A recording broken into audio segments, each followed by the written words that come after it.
아멘. 하나님께 영광의 박수 돌리겠습니다. 옆에 분들과도 인사하시겠습니다. 샬롬 샬롬. 하나님의 은총이 우리 교우님들, 가정, 자녀, 현재, 미래, 직장 그리고 일터 위에 충만하게 넘치기를 주님의 이름으로 축복합니다. 오늘 말씀의 제목은 내가 선 곳은 거룩한 땅이니 내 발에서 신을 벗으라, 하나님에게로 돌아오라, 기독교의 본질로 돌아오라, 믿음의 정체성을 가지라, 이런 말씀을 함께 나누려고 합니다. 우리에게는 잊혀진 이야기입니다만은 지금까지도 많이 회자되고 있는 재밌는 이야기가 있습니다. 1961년, 지금부터 몇 년 전입니까? 거의 한 70년 전의 이야기죠. 최초의 우주인이었던 유리 가가린, 이런 분이 있었습니다. 소련의 당시의 소비에트 연방이죠. 우주인이었는데 우주 여행을 마치고 돌아왔는데 그 당시 소비에트의 서기장은 스탈린의 뒤를 이어서 후르시초프라고 하는 사람이 집권을 하고 있었습니다. 이 후르시초프가 유리 가가린을 불러서 물어봅니다. 혹시 우주에 가보니까 그곳에 정말 하나님이 계셨습니까? 이렇게 물어보는 거예요. 공산주의자이기도 하고 서기장이기 때문에 아마 소비에트를 대변하는 그러한 무언가를 기대하고 질문을 했는데 가가린은 이야기를 합니다. 예, 우주에 가보니까 그곳에는 정말 하나님이 계셨습니다. 아마 이 부분은 진실이었던 것 같아요. 우주에 가보니까 하나님의 이 숨결을 경험하고 체험하고 왔던 것 같습니다. 가가린이 그렇게 대답을 하니까 이 서기장 후르시초프는 이렇게 이야기를 합니다. 나도 그럴 거라고 생각을 했습니다. 왜 그런 말이 드는지는 모르겠어요. 하나님에 대한 믿음은 있지 않았을 거라고 우리가 미루어 추측할 수 있는데 계심은 어쩌나 하는 두려움이 있지 않았나 이렇게 생각이 듭니다. 그래서 이렇게 말합니다. 여기 $10,000를 줄 테니까 그 누구에게도 저 우주에 하나님이 계시지 않다라고 말해주기를 바랍니다. 이렇게 부탁을 했습니다. 당시 화폐로 $10,000, 지금 2023년이니까 시간이 굉장히 많이 흘렀죠. 줄여서 화폐 가치가 많이 하락을 했는데 한 20분의 1 정도로 하락했다고 치면 $10,000, 지금으로 계산을 하면은 한 1,400만 원 정도 되나요? 한 20배 정도 하락을 했기 때문에 제가 볼 때는 거의 한 3억 정도에 해당하는 금액이라고 판단이 됩니다. 3억을 주면서 어느 누구에게도 저 우주에 하나님이 계시다는 것을 말하지 말라 이렇게 부탁을 한 거예요. 그 얘기에 응낙을 하고 돌아왔습니다. 그런데 며칠 뒤에 이제 이 유리 가가린이 우주에 처음으로 다녀온 사람이니까 교황청에 있는 교황이 이 사람을 불러서 대화를 합니다. 교황도 똑같은 질문을 해요. 당신이 이 우주에 가봤다고 들었는데 정말 그곳에 가보니까 하나님이 보였습니까? 하나님이 느껴졌습니까? 이런 질문을 하니까 유리 가가린이 뭐라고 얘기했냐면은 이미 후르시초프한테 얘기한 바가 있고 다 알려져 있는 그런 내용이어서 후르시초프와의 약속 때문에 이렇게 말했습니다. 아닙니다. 제가 그곳에 가보니까 하나님이 계시지 않았습니다. 제가 느낄 수가 없었습니다. 라고 이렇게 말을 하니까 교황이 또 이런 말을 합니다. 나도 그럴 거라고 예상을 했습니다. 이분은 믿음이 있는 분이잖아요. 하나님이 계실 거라는 믿음을 가지고 살았는데 우주에 안 계시다고 이렇게 얘기를 하니까 너무나도 두려운 겁니다. 그래서 유리 가가린에게 이렇게 말합니다. 하나님이 이 우주에 계시지 않는다는 사실을 어느 누구에게도 말하지를 않았으면 좋겠습니다 하면서 이 $10,000를 건넸습니다. 똑같은 돈이죠. 3억 정도의 금액을 지불을 했습니다. 너무나도 웃기는 이야기입니다. 공산주의자는 하나님이 있을까봐 두려워하고 믿는 그리스도자는 하나님이 없을까봐 두려워하고 있는 모습, 참 아이러니한 그러한 일이지요. 자, 그런데 또 이야기가 진행이 됩니다. 어떤 이야기냐면은 미국의 대통령이 이 유리 가가린을 불러서 당시 소비에트 연방하고 미 연합 합중국은 냉전 체제 시절이고 이 무기 대결을 했던 그러한 때이기 때문에 원수관계입니다. 그럼에도 불구하고 최초의 우주인이기 때문에 유리 가가린을 불러서 이제 이야기를 하는데, 당신이 얘기하기를 우주에서 하나님을 봤다고 이야기를 했는데 그 말이 사실입니까? 이런 질문을 하니까 이 가가린은 교황과의 약속이 있었기 때문에 이렇게 말합니다. 그곳에 가보니까 하나님은 정말로 존재했습니다. 누가 더 문제인가요? 유리 가가린이 굉장히 문제가 있다는 느낌을 갖고 있는데 왜 그랬을까? 아마 미국 대통령은 그래도 기독교 국가의 대통령이기 때문에 하나님의 존재 사실을 이제 이야기해 주고 싶었던 것 같고, 그거를 통해서 뭔가를 얻으려고 했던 것 같은데, 이 대통령 1961년도니까 우리 사전을 찾아보면은 그 당시에 대통령이 누구인지 금방 나옵니다. JFK 대통령이었는데 그분이 이렇게 이야기를 합니다. 나는 그분의 존재 여부에 대해서 관심이 없습니다. 너무나도 의외의 답변을 하는 거예요. 믿음이 있다라고 생각을 했는데, 카톨릭 신자로 제가 알고 있는데 그분의 존재 여부에는 관심이 없습니다. 내가 관심하고 있는 것은 이제 있을 대통령 선거에서 내가 다시 재선되는 겁니다. 믿음이 있는 카톨릭 신자도 하나님의 존재 여부를 알고 그에 따른 두려움을 가지고 통치를 하고, 당시에 경찰 국가로 알려진 미국을 통치하는 것이 세계를 통치하는 아주 중차대한 임무를 가지고 있을 텐데 하나님의 존재 여부에 관심이 없다고 이야기를 하는 겁니다. 너무나도 놀란 사실이지요. 자, 그러니까 이 유리 가가린이 머릿속에 계산을 하기 시작을 합니다. 후르시초프에게 3만 달러 얻어냈잖아요. 또한 교황에게도 3만 달러 얻어냈고 미국 대통령에게도 뭔가 얻어내고 싶은데, 아니 하나님의 존재 여부에 대해서 관심이 없다고 하니까 이 유리 가가린이 머릿속으로 생각을 해봅니다.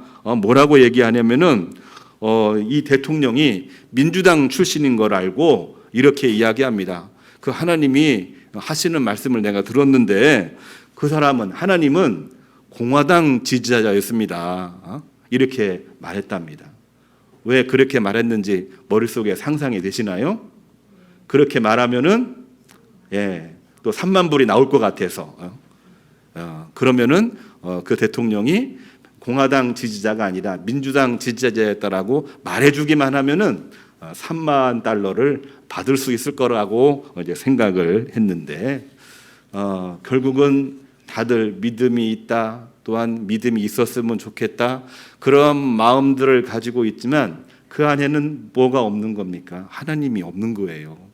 오로지 하나님이라는 이름만, 하나님이라는 그 환경만 만들어 놓고 인간의 욕망만 가득해 있는 후르시초프, 교황, 그리고 유리 가가린, 미국 대통령까지, 아무튼 유명한 인물들의 마음속에는 오로지 돈맛에 대한, 그리고 인간의 욕망에 대한 이 내용만 가득했던 것을 볼 수 있는 그러한 내용이었습니다.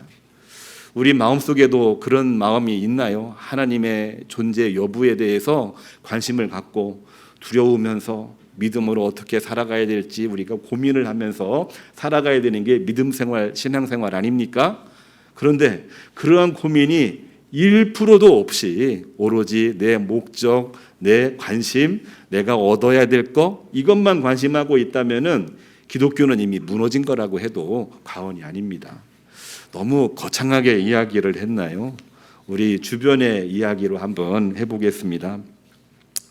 3명의 믿음 좋은 할머니들이 모여가지고 아들 자랑을 했다고 합니다.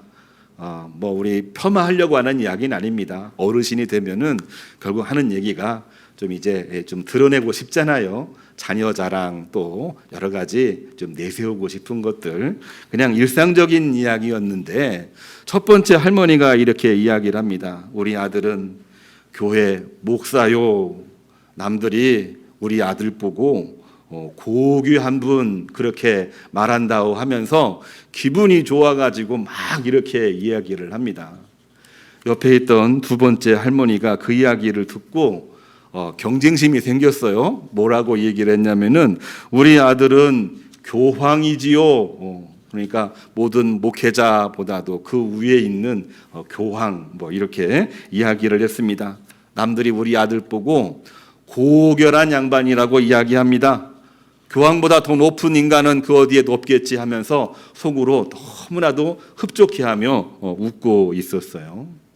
근데 세 번째 할머니가 이제 이야기를 해야 되는데 교황 얘기 나오니까 더 이상 할 얘기가 없는 겁니다. 무엇을 갖다 붙여도 교황 앞에서는 얘기할 수가 없거든요. 그래서 그 세 번째 할머니가 한참 연구 끝에 이렇게 이야기를 합니다. 그런데 이걸 어쩌노? 우리 아들은 다리도 짧고 쇼다리, 얼굴에 점도 많고 곰보, 거기다가 우리 아들은 배도 나오고 뚱뚱한 그런 아들인데 남들이 우리 아들 보고 뭐라고 할지 너무나도 걱정이 돼가지고 뭔가 한마디 해야 되는데 뭐라고 얘기했는지 아세요? 예, 한번 머릿속으로 상상을 해보기를 바랍니다. 뭔가 이야기를 해야 되는데 겸허하게 이야기하면서도 뭔가 드러나야 되는데 뭐라고 얘기했을까요? 예, 제가 이 교환을 나눠드렸는데 안 보이게 해놨어요. 예, 뭐라고 얘기했냐면은 오 마이 갓이라고 해놨답니다. 오 마이 갓, 오 마이 갓. 그러니까 너무나도 형편없이 보이는 그러한 표현인데 그 단어의 의미를 보면은 뭔가요? 교황보다 더 높다고 생각이 되는 오 나의 하나님으로 이야기를 한 거예요. 그러니까 예? 오 맙소사가 아니라 오 하나님이라고 얘기했어요. 예. 우리들의 마음속에 믿음이 있다라고 이야기를 하지만은 은연중에 아니 무의식 중에 우리는 자기를 드러내는 일들을 하고 있다는 얘기입니다. 비단 어르신들, 할머니, 할아버지들에 관한 이야기가 아니고 우리들도 믿음 이야기 하다 보면은 은연중에 자기를 드러내고 자랑할 때가 많은 거예요. 심지어는 나는 겸허하게 살고 싶습니다. 나는 가진 것이 없습니다. 이렇게 말을 해도 그 말을 하면서 뭔가 드러내고 싶은 욕망들이 우리 인간의 마음속에는 존재하고 있다는 그러한 이야기를 보여주는 얘기입니다. 예. 저는 오늘 웃기려고 안 했는데 웃어주셔서 감사합니다. 예. 유머긴 하지만 사실은 우리 인간의 내면을 이 내면 속에 있는 종교심을 보여주고 있는 단면이 들어있는 그러한 이야기이기도 합니다. 하나님의 부르심에 순종해서 자신을 변화시켜 나가고 하나님이 원하시는 삶을 살려고 하는 이 믿음의 몸부림, 신앙의 몸부림이 이 두 가지 이야기 속에서 느껴지시나요? 느껴지지가 않죠. 우리 믿음이 가지고 있는 믿음의 본질, 신앙인이 가지고 있는 신앙인의 정체성, 하나님을 믿는 믿음으로 사는 거잖아요. 그 믿음으로 현실에서 변화되어 하나님께 영광을 돌리고 생명을 살리는 일, 우리가 늘 고백하고 있는 신앙 고백인데 그러한 신앙 고백이 느껴지는 그러한 이야기였나요? 너무나도 동떨어진 그러한 모습을 우리가 보게 되는데 성도 여러분, 과연 믿음이란 무엇일까요? 믿음이라고 하는 것이 무엇인지 오늘 말씀을 통해서 봤으면 좋겠습니다. 세상 그 어떤 것에도 속박되지 않는 하나님 구원에 대한 희망이고 소망입니다. 그 믿음을 가지고 사는 것이고 그 믿음이 있기 때문에 좌우로 흔들리지 아니하고 그 믿음이 있기 때문에 어려움도 극복하고 그 믿음이 있기 때문에 나는 절대로 오만하지 않겠습니다. 그 믿음으로 살아가는 것이 믿음의 정체성, 신앙의 정체성 아니겠습니까? 하나님의 섭리이기도 하고 하나님의 계획이기도 하고 하나님께서 역사하신 그러한 내용인데 오늘 강길래 권사님이 봉독하신 이 세 가지 본문도 그 내용을 그대로 담고 있습니다. 출애굽기 3장 4절에 나와 있는 말씀, 하나님이 모세를 부르시는 장면인데 우리는 모세에 대해서 세 가지로 분류를 하잖아요. 이집트 왕자 시절 최고 높은 지위입니다. 두 번째 40년은 미디안 광야의 목동 시절입니다. 광야기 때문에 저 바닥에서 어렵게 사는 목동들의 이야기예요. 실패자, 루저라고 표현을 합니다. 그리고 세 번째는 하나님의 부르심을 받아서 출애굽을 하고 광야 생활을 견뎌냈던 이스라엘의 리더 모세를 이야기를 하고 있는데, 출애굽기 3장에 나와 있는 말씀은 뭐냐면요, 미디안의 목동으로서 실패자로서 소망 없이 살고 있는 이 모세를 부르셔서 이스라엘의 리더로 세우시는 놀라운 사건입니다. 모세를 살리신 사건이기도 하고 모세를 살림으로 말미암아 애굽에서 노예 생활로 신음하고 있는 이스라엘 백성, 하나님은 당신의 백성이라고 표현을 하셨는데 그 이스라엘 백성들을 구원해 내라, 이 소명과 사명을 맡기는 이야기가 출애굽기 3장에 나와 있는 그러한 내용이지요. 뭡니까? 하나님은 우리 인간을 사랑하셨고 그 소명을 들은 모세는 하나님에 대한 믿음을 가지고 다시 애굽으로 들어갑니다. 출애굽을 합니다. 광야 생활 40년을 어렵게 지냈지만 믿음으로 이겨내고 결국에는 약속의 땅 가나안 땅 앞에 섰던 모세의 이야기가 바로 하나님의 뜻을 받들어 믿음으로 살아가고 있는 신앙인의 모델을 보여주고 있는 이 모세의 이야기를 오늘 출애굽기 3장은 이야기하고 있는 것입니다. 두 번째로 읽은 히브리서 4장 1절에 나와 있는 말씀은 히브리 성서 기자라고 표현을 하고 있는데 모든 크리스찬들에게 편지하고 있는 내용인데 주로 내용이 뭐냐면은 우리가 믿음 생활하고 있지만 믿음 생활 잘 해야 됩니다. 왜 잘해야 되냐면은 처음에는 믿음 생활을 잘하지만 시간이 흐르면서 사람들은 신앙을 잃어버리고 하나님을 잃어버리고 자기 욕망에 빠지고 자기 관심사에만 빠져서 결국에는 하나님이 주시는 영원한 안식에 들어가지를 못하고 있습니다. 하나님의 안식에 정말로 들어가기를 원하는 사람이 있다라고 한다면은 하나님에 대한 믿음을 가지고 현재 그 현장에서 믿음으로 살기로 다짐하고 몸부림치는 것이 중요합니다. 히브리 기자가 설교하고 있는 그러한 내용입니다. 세 번째로 읽은 말씀은 요한복음 3장 31절입니다. 이 말씀은 그 어떤 기자의 이야기가 아니고 예수님이 직접 하신 말씀을 담고 있는 그러한 내용이죠. 그렇기 때문에 결론입니다. 믿음의 정체성이라고 하는 것이 뭐냐? 하나님에 대한 믿음을 가지고 하나님이 주시는 생명, 영생에 이르는 길을 가는 것이 우리에게 가장 중요한 믿음의 정체성이다. 나를 따르라. 내가 길이요 진리요 생명이니 나를 따르는 자들에게는 구원이 있을 것이라.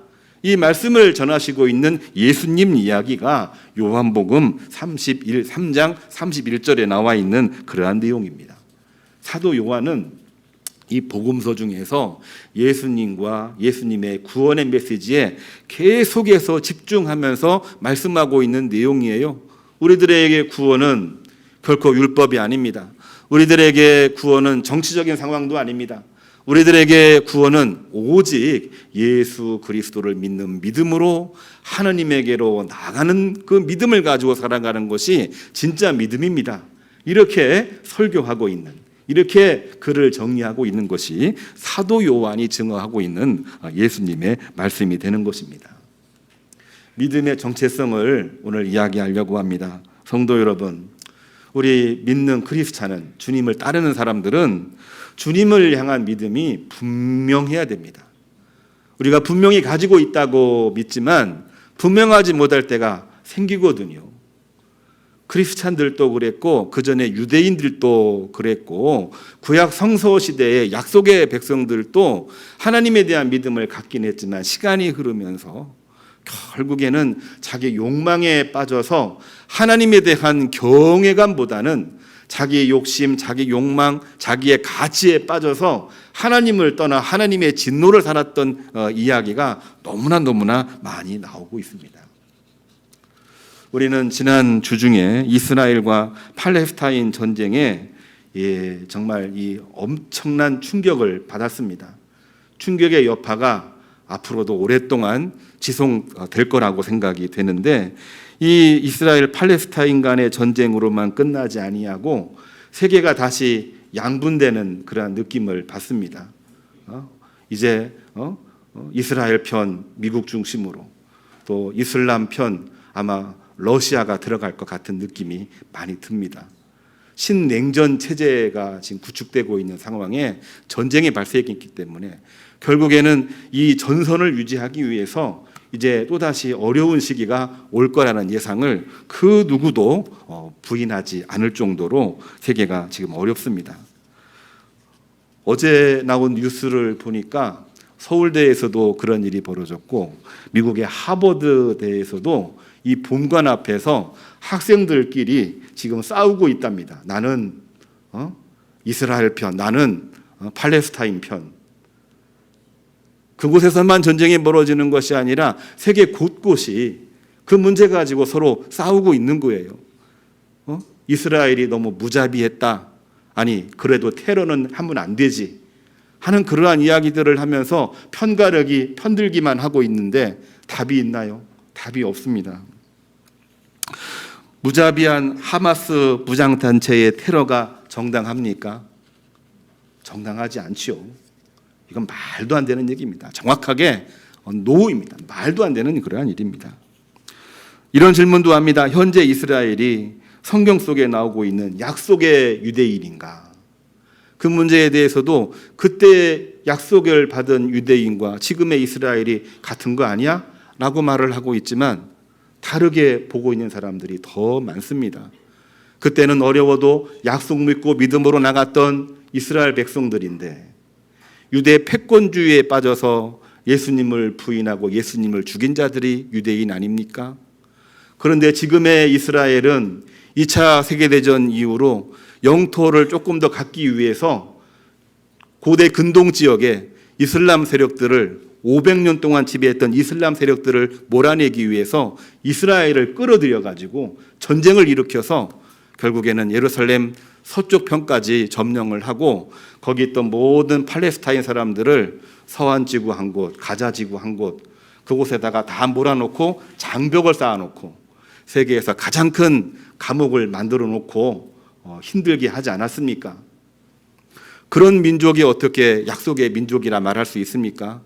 이념과 패권에 집착을 해서 무자비한 폭력을 행했던 이스라엘이 과연 약속의 이스라엘이라고 말할 수가 있습니까?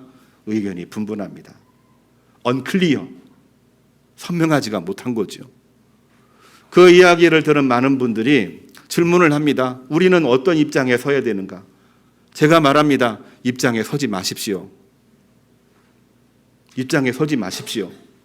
저한테도 많은 분들이 만나는 분들마다 이야기를 하고 전화를 해도 그러한 이야기를 물어보는 분들이 적지가 않습니다. 설사 현재 이스라엘 민족이 성경 속에 나와 있는 이 약속의 유대인이라고 할지라도, 그렇게 약속의 백성이라고 할지라도 그곳에는 예수님이라는 이름이 존재하지를 않습니다. 우리가 뉴스를 보고 신문을 보고 이야기를 들을 때마다 이스라엘 팔레스타인 간의 이 분쟁과 전쟁, 그 속에 예수님이라고 하는 단어가 한 번이라도 나오고 있나요? 나오지 않습니다. 예수님은 존재하지 않습니다. 그들은 사실은 그 패권 싸움에서 결국에는 패권을 얻기 위하여 예수님에게 뒤집어 씌우고 예수님을 십자가에 몰아넣은 유대인이 거기에 포함이 되어져 있습니다. 지금도 예수님을 부인하고 있는 자들입니다. 이슬람도 마찬가지입니다. 그 안에 기독교인들이 있다라고도 이야기를 합니다만은 그들 역시도 예수님을 인정하지 않는 무리들이 그 안에 들어있는 거죠. 모두가 다 옳다, 이스라엘이 옳다. 모두가 다 옳다, 팔레스타인이 옳다. 전부 다 힘의 논리에 의해서 로마 제국에게 이용을 당했고 2차 세계대전 때에는 영국이라고 하는 강대국에 승전을 했던 영국이라는 나라에 이용을 당했던 모두가 다 피해자인 그러한 삶인데 거기에서 편들라고 이야기하는 것은 너도 죽어라는 얘기입니다. 아무런 소망과 대안이 없을 때에 우리 기독교인들은 뭐라고 얘기할까요? 아니, 우리 기독교인이 아니라 하나님은 이러한 때 뭐라고 말씀을 하실까요? 제가 질문을 받고 뭔가 답변을 해야 되는데 고민하다가 제가 이야기를 했습니다. 그곳에 예수님이라는 이름이 존재합니까? 없습니다. 유대인들이 누굽니까? 이슬람인들이 누굽니까? 예수님을 죽인 자요. 지금까지도 예수님을 인정하지 않는 그들 무리입니다. 그들에게는 소망이 없습니다. 우리들에게 소망이 있는 곳은 어디입니까? 바로 그것은 이 땅에 내려오셔서 우리를 위해서 자신의 몸을 헌신하신 하나님의 아들 예수 그리스도 한 분밖에 없는 것입니다. 그 메시지를 전했는데 유대인들은 그 메시지 듣지 않고 예수님을 거부했습니다. 예수님을 십자가에 못 박으라고 외쳤던 사람들입니다. 어느 누구도 예수님의 존재를 이야기하지 않는 이유는 하나님의 섭리를 따르려고 하는 마음이 그 가운데 없기 때문에 그렇습니다. 목사님, 그렇게 말하면 안 되죠. 이슬람 나쁘지 않습니까? 기독교 편에 서야죠. 미국 편에 서야죠. 우리의 정서상으로는 틀렸다라고 말할 수가 없어요. 그렇지만 거기만 틀린 게 아닙니다. 다 틀렸어요. 세상 한 곳에 편승하게 되면은 세속 권력에 빠질 수밖에 없는 겁니다. 우리는 하나님에 대한 믿음을 가지되 예수 그리스도에 대한 믿음을 가지고 하나님에 대한 믿음 속에서 성실과 정직으로 그리고 정의와 평화를 만들어내도록 기도하고 믿음으로 나가는 무리가 우리 크리스찬인 줄로 믿으시기를 주님의 이름으로 축복합니다. 우리에게는 이러한 믿음이 분명하게 있어야 됩니다. 왜 잘 믿는 사람들이, 왜 믿음이 있다고 생각하고 정직하게 살고 있다고 하는 사람들이 하나님의 존재 여부에는 관심이 없고 하나님이 있다고 말해 주십시오. 하나님이 없다고 말해 주십시오. 나는 그거에는 관심이 없습니다. 나는 내 삶이 대박나는 게 중요합니다. 믿는다라고 이야기하고 정의와 평화를 지향한다고 말하면서도 그 안에서 예수님을 부인하고 하나님을 부인하는 사람은 오늘 히브리 기자가 말한 것처럼 결단코 하나님이 예비해 두신 안식에 들어갈 수 없다, 이렇게 말씀을 하고 있는 것입니다. 오늘 말씀 교환을 나누어 드렸습니다. 설교가 조금 어려워서 저는 교환을 나누어 드리는 편인데 두꺼운 글씨 말고 조금만 더 지나보면은 히브리서 4장 12절에 하나님께서는 이 모든 일들을 지켜보고 계시고 기억하고 계시고 결국에는 하나님이 정하신 시간에 분별하고 쪼개고 나누시고 심판하신다, 그 말씀이 들어 있습니다. 4장 12절입니다. 하나님의 말씀은 살아있고 활력이 있어 좌우의 날선 어떤 검보다도 예리하여 혼과 영과 및 관절과 골수를 찔러 쪼개기까지 하며 또 마음의 생각과 뜻을 판단하여 13절 그 지으신 것이 하나도 그 앞에 나타나지 않음이 없고 우리의 결산을 받으실 이의 눈앞에 만물이 벌거벗은 것 같이 드러나느니라. 우리들 눈에는 보이지 않는 것 같지만 하나님은 분명하게 보고 계십니다. 우리에게 안 보인다, 잘 모르겠다, 어렵습니다. 그래도 우리가 바라보고 나가야 될 곳은 어디입니까? 우리가 늘 알고 있지만 잊어버리고 있는 예수 그리스도를 마음속에 모시고 믿음으로 나가시기를 주님의 이름으로 축복합니다. 시편 기자도 이 내용을 분명하게 이야기하고 있어요. 시편 90편 2절입니다. 산이 생기기 전 땅과 세계도 주께서 조성하시기 전에 곧 영원부터 영원까지 주님은 하나님이시라. 하나님에 대한 두려움을 가지고 그 믿음을 가지고 몸부림치는 그 믿음이 진짜 믿음이고 진정한 안식에 들어가는 길이고 오늘날 믿음으로 살아가는 모든 크리스찬의 정체성인 줄로 믿으시고 오늘 또 그 믿음을 가지고 결단하고 모든 삶 속에서 승리하시기를 주님의 이름으로 축복합니다. 모세를 부르실 때에 내가 선 곳은 거룩한 곳이라고 얘기했습니다. 우리가 서 있는 곳은 모두가 다 거룩한 곳입니다. 신을 벗으라고 얘기했습니다. 우리의 모든 편견과 우리의 모든 집착을 내려놓고 예수 그리스도를 마음속에 모시고 믿음으로 담대히 나가는 것입니다. 무엇을 위하여? 생명을 살리기 위하여, 정의와 평화를 위하여. 그 믿음으로 나갈 때 하나님은 함께 하십니다. 복 주십니다. 사단 권세 이길 수가 있습니다. 승리하시기를 주님의 이름으로 축복합니다. 파송 찬양, 파송의 노래 함께 부르겠습니다.